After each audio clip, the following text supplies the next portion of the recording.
observation is that it's much easier to do things across markets in Asia than it is in Europe. Do you find that, would you agree or not? It's an interesting question. Look, I've never worked in Europe, so I can't directly compare, but you have. But I would say the one thing which I find across most of Asia is because probably our generation and the generation which has come after us are the first ones which have seen a dramatic change in their purchasing power and their lifestyles.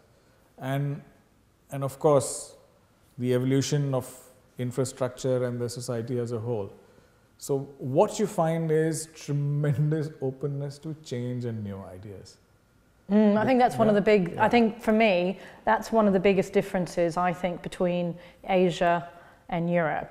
I think that partially because of the economy, partially because I think Europe, even though there is a European Union, doesn't operate that, partially because of the way media owners, they're not really pan-European media owners, that it tends to be a group of fiefdoms, whereas I think in Asia, partially because there is much more, I find in Asia, there's much more of an interest in what is happening outside of Asia and bringing things in, whereas Europe, in some cases, it can be a case of not invented here and wanting to build stuff bottom up and not really be interested in what's coming in from the outside. And I think that's one of the things that I struggle with in terms of trying to, and what our clients want us to do more, is with economies of scale and doing more things like content across markets. And I find it one of the big challenges is actually as an agency which has one of the best networks and one of the best people, that it does require an inordinate amount of effort to do that. And I find in Asia it seems to be a lot easier to do. It is, and I'd probably... So you should be doing more, Ashutosh. Yeah, I'd probably give the best example which I can give you therefore is the mobility of talent around Asia itself. You know, it's the reason which you talk about, it's pretty much that, because you've lived there. So culturally there, if you go to Japan or to China or to Thailand or to India or to Australia, I mean, they're culturally as diverse as you can get anywhere in the world. But what's common, interestingly, is because in each of these countries, you've got a whole set of people in the workforce who've grown up in life dealing with a lot of complexity. And therefore are I think there are a couple of things which stand out because of that sort of upbringing.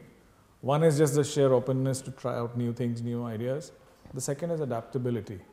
The fact that they would have probably grown up in a far more adverse time when there was lack of infrastructure, lack of money, and therefore you had to be extremely resourceful in getting anywhere in life. Now that's a tremendous lesson which I think everyone growing up in Asia and that generation has learned. How to be resourceful, how to do more with less.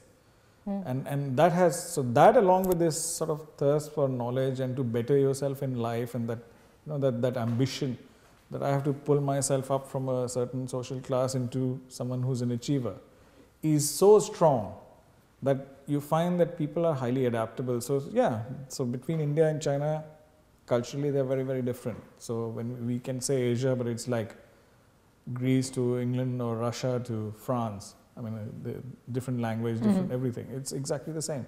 But because of this quality of just the adaptability and this sort of thirst for doing new things, you find that it's easier for us to move people around because they adapt very well in a different environment, and there is this desire to go and try out new things in different places.